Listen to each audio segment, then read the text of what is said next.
Well, good evening, greetings, and salutations. This is Passionate Bliss, and I'm here again tonight with questions, comments, useless facts about me. But first, go to my online store, mypassionatebliss.myshopify.com, and get a Black Love t-shirt. There's one available there for you. It expresses every mood. This one I have on says, thou shalt not try me. Okay? And so today, that goes along with our discussion on sexual harassment. Thou shalt not try me. My questions were these, and it came out because there was a podcaster called Joe Budden. Joe Budden is a rapper. He became a reality TV star, and he's now a podcaster. He's got his own network, very lucrative deals he's got with different companies, you know. And so right now he's under a lot of fire. He's falling out with his two co-workers and fired one of them. And he has some women that work for him on Joe Budden Network that he's owning. And there are different podcasts that are on the network. There's a podcast with three women. I forgot the name of it. I think it's something like The Thing Is. And there's three women on there, and they sit around and talk about different issues. Well, Joe Budden came on to support their show, and he was a guest that day, and the ladies actually were kind of boring. And so I feel like he was trying to make the show more interesting. So he started carrying on really heavily with the one young lady. Her name was Olivia Dope. She has been a radio DJ, they said, for 10 years. And so I don't know if she started at the age of 10 because she looks very young and she acts very young. So maybe she's 20 years old, but she seems very childlike. But anyway, I said that because of, and I'll show you a clip of her talking to show you why I say that. Because she came out recently with this huge, long, breathless statement where she was in such distress, recalling how she was sexually harassed while she was on the show. Joe Budden, who would be her boss, said several times during the podcast that he wanted to have sex with her, and he said that she was representing the sexy for the show, and he said that she was a fan favorite, and he said that he wanted, he asked for a hug, and then he did a little gyration with his hips that she couldn't see until later during the hug. And I think he at one point called her a bitch, but he was laughing the whole time. And the thing about it to me is that she was kikiing and laughing. She claims it was nervous laughter. She didn't know what to do. But when I looked at the clip, she looked like she was busting a gut, just cracking up at it. So I had a lot of issues with that. I believe she was sexually harassed because that's definitely sexual harassment. And calling her a bitch is just inappropriate under any circumstances. And so, so I understand that, I get that, and I do believe that she was sexually harassed. However, at the time, I don't know that she even thought it was sexual harassment. It looks like she thought he was joking. If I was him, that's what I would have thought. So if you kikiing and grinning with the man while he's sexually harassing you, then what is he supposed to think? He's supposed to think it's okay with you, it's cool, she loves it, she wants more. So the question that came up to me is that I couldn't, get very outraged for her because of how she conducted herself. Although she said that everybody else was laughing and she was nervous and she didn't know what to do. And that's why she laughed along too, looking like she was really cracking up over it all. It was the most hilarious thing she'd ever seen, My question was this, what actually is sexual harassment? Because I feel like Joe didn't mean any harm. Now, I'm the last one to take up for a man who's sexually harassing or victimizing a woman in any way. But I feel like, looking at the dynamics, I feel like he didn't mean any harm. I feel like he was trying to liven up a boring show, and he was trying to make jokes to be funny, and that was the way he went with it. And because they were all laughing and kikiing, he thought this is going good. And so I felt like that was his intent. I don't think he intended to make her feel uncomfortable. I mean, he's a shock jock. He's known for that. He's reckless at the mouth. He's known for that. So if you come and work for somebody like that, you can expect to hear shocking things, in my opinion. Maybe even a little inappropriateness, in my opinion. And I feel like she's been a DJ on the radio for 10 years. Why wasn't she able to roll with it? Why couldn't she swing with it? And my question came up then was, do we need to train our young girls how to deal with sexual harassment? I was never trained in it, but, at age of 15, I had double D's. So I got sexual harassment as a teenager. So, by the time I was in my 20s, I knew how to cut a sexual harasser off with a quickness, especially even on a job. I've had to on a job as well before. I've had, as a professional, physicians looking down my top. It was a regular scrub top. I'm a nurse. It was a regular scrub top. I had a physician looking down my top, while I'm talking, he's looking down the top, and so, Only thing I did was I ducked down to his eye level, and then I stood back up, and he got so red in the face. But but he never did that to me again. He looked a little embarrassed the next few times I saw him. But I know how to deal with that without going overboard. She claims that she was so upset she had to quit her job. She called her attorney, who called in and quit for her, and so she left. And from what I saw, that was nothing to quit your job over. I wouldn't have. But I would have checked them right there on the spot. Now, granted, I am 49 years old. And so I've been dealing with this for over 30 years. Checking people. I've had to tell coworkers, hey, what's going on? You acting like, your wife holding out. Do I need to call HR or do I need to call to the house? And get you taken care of here because you're inappropriate right now on the job. And so we would laugh at it, but that person never did it again. And so there are ways to handle things if you're being sexually harassed without you blowing up out of proportion, quitting your job. I'm assuming you're getting a salary you like. And it's not like he's Harvey Weinstein forcing you to have sex in order to get a job or to get ahead or to keep a job. Joe Budden dates models, so it's not like he needs to force women to have sex with him. And so I feel like he was joking, trying to liven up the show, and she was just too sensitive to take it. You don't know how to roll with it? I'm not even in journalism, and I know how to roll with it and get somebody to back up off you. And if necessary, then have another talk with him, after the thing goes off. Say, hey, I don't get down like that. I'm not comfortable with that. I was crazy, mad, uncomfortable. You don't have to go quitting your job unless you just wanted to quit. It sounded like the way she was so out of breath and so upset. Sounded like she's gearing up for a lawsuit. And she even mentioned in her video that, oh, my daughter could see it. I had to talk to my daughter about it. And her teachers could see it. And all these people could see it. And I feel like, she didn't complain and come forward till 4 months later. So I feel like, even if she was that upset to quit about it, she didn't feel that upset about it to say anything until other people started telling her, girl, you were sexually harassed and you didn't do anything. You didn't say anything. What about the next woman that works for him? Oh, my gosh. And so I feel like she may have been pushed up to it, the kind of the things she said in her video. Definitely check out her video, Olivia Dope. You can Google it anywhere on YouTube.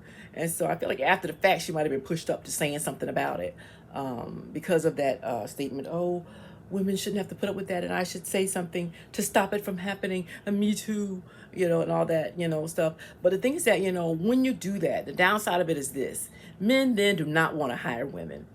Men do not want to be in situations where they have to be alone with women. Then you make it harder for other women to get in positions because you hollered out, harassment when you didn't necessarily have to. And as a nurse manager, when I was even hosting orientation, I would go over the harassment policies. And the fact of the matter is, it's not harassment until you say, I don't like that, I don't want it. Then it's harassment. Because even if you were not comfortable addressing that person and you tell your supervisor, hey, I felt sexually harassed when this happened, your supervisor is going to talk to that person because it's not sexual harassment until you tell them, I don't like that. Because the thing is that a lot of romances take place on the job. As far as he knew, you could have been his next hookup. Because, somebody might have said, hey, Kiki Joe, that's funny. I think I might like to do that with you too. And that's his next hookup. So he doesn't know it's sexual harassment until you tell him that's not okay. And so if you can't do it, a lot of times your supervisor will say, hey, that's not okay. We're not going to accept that on this job. That's not what we do here. He's not even going to get written up, honestly. They're just going to talk to him and maybe write it down, write it down in his record that you had that conversation, that it took place, document it. But other than that, it's not sexual harassment until you tell him. She kikied with him and was just busting a gut. And so, I feel like she didn't handle that right. Now, I'm not excusing him, saying he wasn't out of line. He was. I would have checked him and stopped him, on that.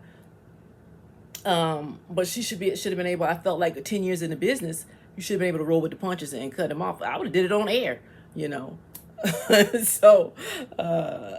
So, I mean, just take a look at the footage and judge for yourself and let me know what you think below. With that being said, y'all have sweet dreams. Wait to find them all real. First, I'm going to play her statement. Then I'm going to play the actual video.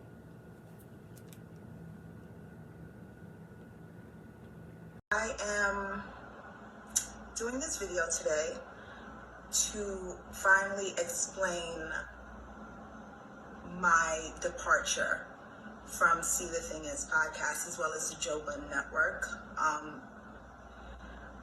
sat with this for 3 months anxiously debating with myself whether I feel comfortable enough to express my reasoning for my departure. I have to read this because it's a lot. After 3 long months of anxiously debating whether I feel comfortable enough to express my departure from the See the Thing Is podcast. I'm sorry. I don't even want to do it again. I just want to get this over with because like it's been a lot on my spirit. I've had a lot of sleepless nights in the past couple of months. I have constant reminders of what has transpired, so I just kind of just have to bear with me as I try to get this out. My departure from See the Thing Is podcast, as well as the Joe Budden Network, I am here today to still uncomfortable, but find the bravery to finally speak on a very embarrassing situation. Not only to start my healing process, but to help give encouragement to others who have similar stories of sexual harassment in the workplace. On January 18th, 2021, Joe Budden sat in on a recording of the female-led podcast I was a part of and continuously made sexual suggestive remarks to me that made me extremely uncomfortable, as well as fearful of dampening the mood if I didn't laugh along while he made those sexual remarks to me. Those moments were not only, excuse me, those moments not only live on the internet forever, it also forced me in the decision of quitting the podcast. It was traumatizing, embarrassing, and I've decided that I have to actually speak up because not only was it important for me to walk away from it, it also is important for me to speak up, not only to help heal myself, but also to probably help others in the future and let them know that this probably wouldn't be the best situation for you to enter into working with this person.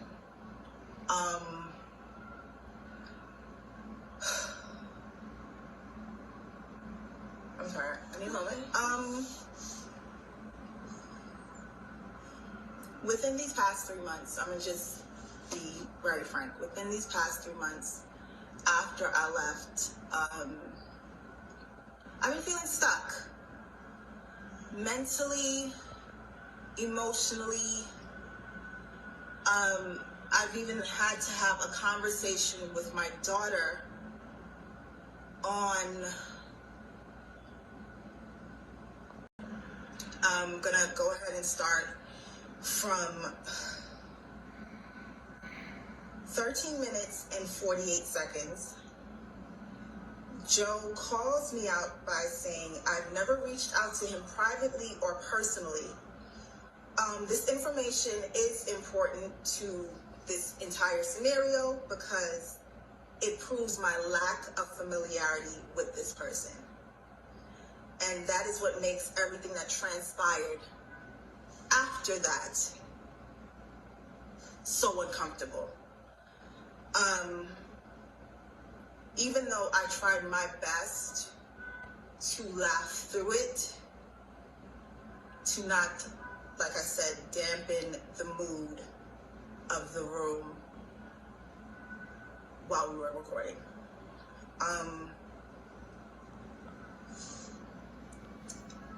At 14 minutes, 34 seconds, there's an edit in the recording because Joe says him and I should speak more because, quote, he's been wanting to fuck me since we've met. Everyone in the studio, including production staff, laughed uncomfortably while one of my co-hosts confirmed that to be true. I am mortified by this revelation, not only because it's revealed while we are amongst the presence of all of the production staff, but it's also being done while we are also recording audio as well as visual.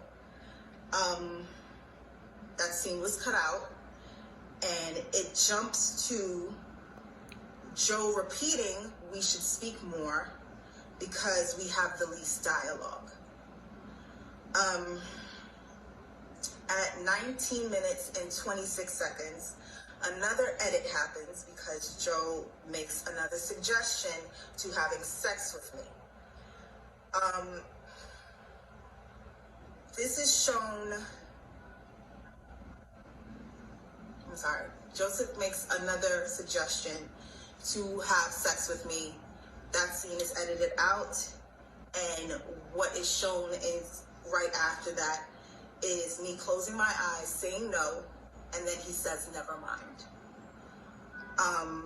At 21 minutes, 30 seconds, Joe tells me to hit a button, bitch, because I didn't hit a sound effect fast enough. At 24 minutes and 54 seconds, Joe makes a comment that I am throwing my singleness in his face, and he thought we were going to be a network power couple. And once again, I'm trying to laugh all of this off. As it's transpiring, I reply by saying, "Sorry, Joe, we're not." At 25 minutes and 42 seconds, I make a comment about relationships in general within the conversation. Joe retorts that my shirt that I was wearing isn't buttoned like I'm single. Excuse me, I have to repeat that. My shirt that I'm wearing isn't buttoned like I'm single. I pause, cover my chest with my hand, and try to brush it off once again and continue the conversation. At 31 minutes, 42 seconds to about 35 minutes and change, Joe makes me feel like I'm in a hostile work environment by letting my co-host know that I am carrying the group because they don't dress sexy enough. Because now, not only am I embarrassed for myself in being objectified, but also you're making other women that I have to work with on a regular basis uncomfortable by telling them they don't dress sexy enough. Like I said, this transpired while recording, in front of cameras, and in front of the entire production staff. And they checked him immediately. With that, I'm sorry.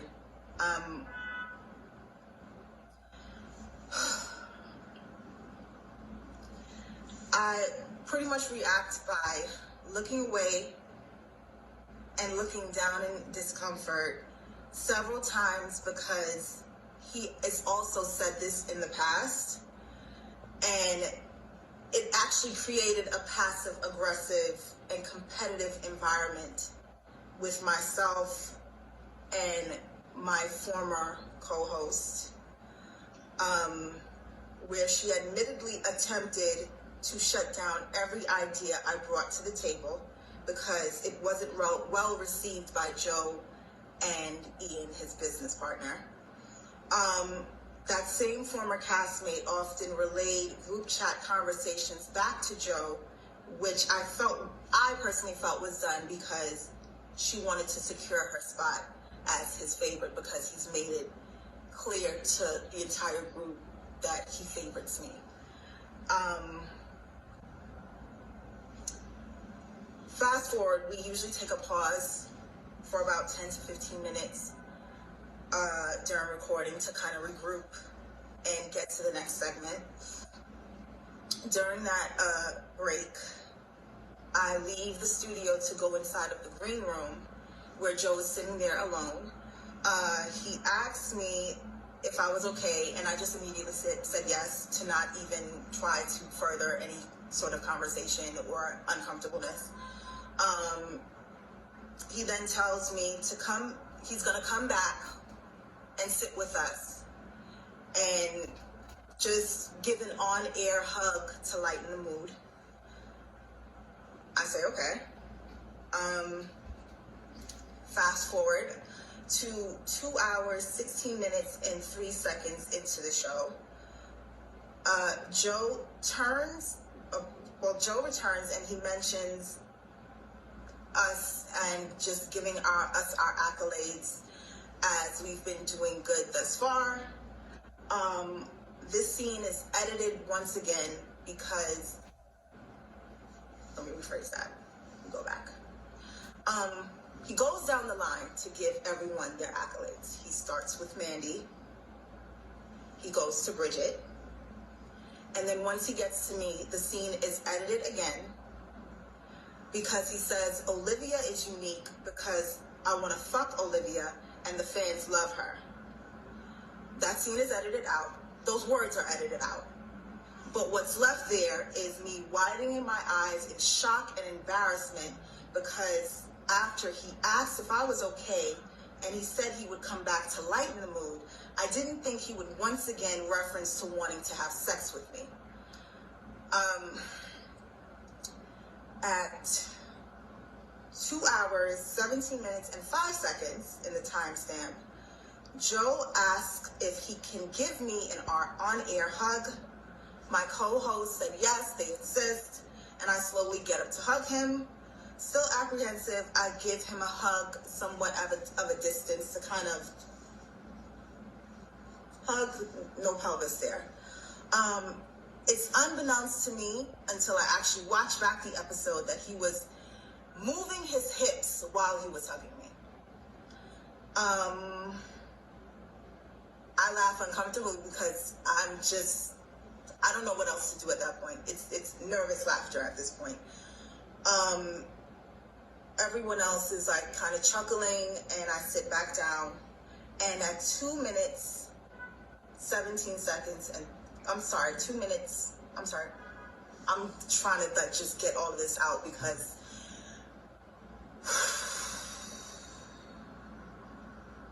How old is she? at 2 hours, 17 minutes, and 38 seconds, after I sit down after the on-air hug, I grab the microphone and I say, this is uncomfortable. But Olivia has never reached out to me privately or personally or just us two to ever speak about anything. See, for me, when y'all have your private group chat and y'all get together, it should be like I imagine it to be like a filtering system. Mm-hmm. Like for y'all to get together, whatever y'all need to get together, anything y'all need my assistance for, any one of you can reach out. Mandy usually does. You have reached out twice. Mm-hmm. The first time it was very important. The second time was Clubhouse stuff. I don't care. Sorry. Mandy, we talk a lot. Too much. We talk a lot. So, what do you want me to do? But, you're unique because we probably should speak more. 13 minutes and 48 seconds. Joe calls me out by saying, I've never reached out to him privately or personally. This information is important. Yeah, but as a black woman in business, that has to be my defense mechanism. And for me to not speak to you, I'm a watcher. I observe my situations, my surroundings, and that's how I learn. But so both of y'all out here just observing? It's 5 versus 5? Well, what I'm saying is, this is when the therapist would say that our defense mechanisms... 5 versus 5. Yeah, that's how we do. Our defense mechanisms are working against each other. And it 100%. shouldn't be that way because we're the same team. And that normal instinctuality that you have as a black woman in the workplace shouldn't exist when you're working with a black man. Gotcha.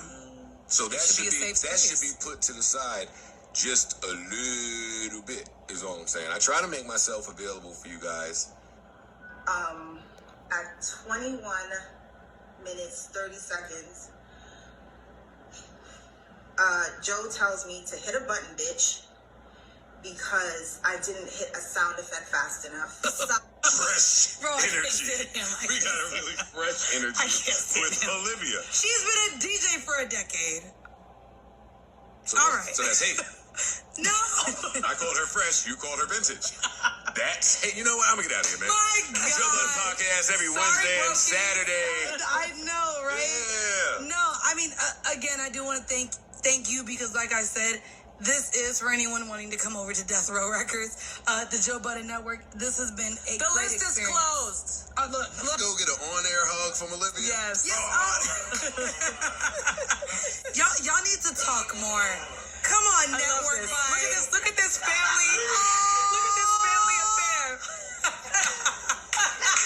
I love it. I love the choice of music on the way out, too. Seriously, he tells me every week, y'all ain't believe that's the one. All right. That's the fans, too. The fans too. No, for sure. We read the comments every week. We love you We do. guys. But we love y'all. We love to hate y'all.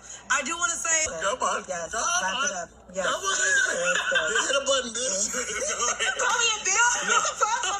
You can't do that. You have a dick. You can't say bitch. I hate Joe. Yo, I hate it here. To be honest, what you posted, I hate it here. He What can't you tell. He posted can't this tell whether it's a joke or not. Joe, but That's you why. can't call a woman a bitch. Only we can call each other bitches. that is the rules. Like even Steph, you know that. Savon is like, nope. Savon can't You're do not anything. being saved. That's Great. not true. What is not true? That's not the game. What's What game? The goalpost is moved in the use the bitch word game. Only if you're coming out as gay, Joe. The goalpost is Are you moved. coming out as gay? Where's No, the goal? no. Where's See, the that's goal not what I'm for? saying. No. See, that's not No, what no, I'm no. saying. Differently. A That's man not what I'm cannot say saying. bitch to a woman on some bitch unless there's a flip of your wrist. I say What do you say, Joe? Where's the goalpost? that's not true. Women change how the bitch is coming out. That was a very friendly gay bitch. Gay as in happy With- gay. That was a very friendly and gay bitch.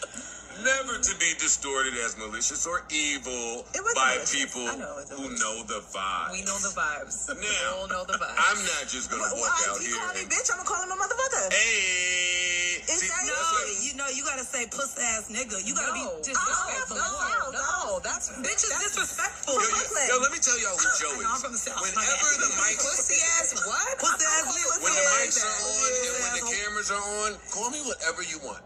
Okay.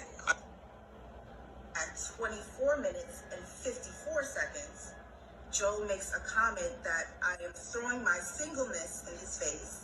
Do you? I don't want to She's deal with this Angela. shit. She's Angela from Boomerang. That shirt ain't button like she said. Liv is Angela from Boomerang, for the record. At 31 minutes 42 seconds to about Oh, Joe Fresh Goods, Auntie Attire, because Joe Fresh Goods is a black-owned company, and I'm supporting him today by wearing his shit. It's MLK Day. We are buying black, we are wearing black, we are being black, and it's beautiful. Yeah, these are Jordans. fast forward to 2 hours 16 minutes and 3 seconds into the show.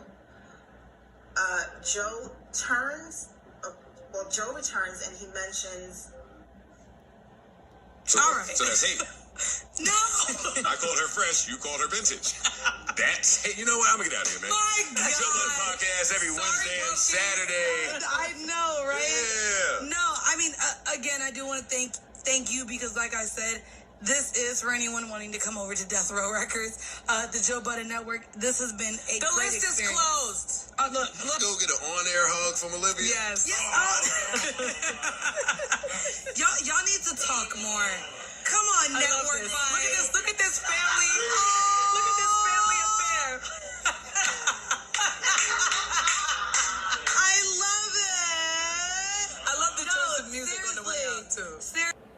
Okay, so I do apologize for the quality of the video, but as you know, Joe Budden has since issued an apology for his statements, and they took down the video with the whole thing going straight through the whole episode without her interruptions, pushing her narrative. So that wasn't available, and I couldn't really edit it without missing something the way it was, snatching back and forth between her narratives and the actual interview. And so I hate that the interview's not up anymore because he's already apologized for it. And you can't really see her busting a gut laughing after everything he says. Every time he says it on the original clip that I saw without her interruptions, she was busting a gut laughing. And if you're kikiing every time he says something, how is he supposed to know that you feel harassed? And most places, like I said, you have to tell the person, hey, I don't like that. That's not cool. I don't appreciate it. I feel like you're being harassing me. Okay? Then it's a problem if he goes forward. So, you know, let me know what you think below. I don't appreciate her little girl way and her breathless, I'm so traumatized demeanor. I don't appreciate the fact that she couldn't follow the lead of the two other women there who checked him immediately when he got out of pocket. One of them said, hey, what we're not going to do is this. The other one said, wait a minute. You know, why couldn't she do the same and stop him? Okay, so that's my question. What do you think? Comment below.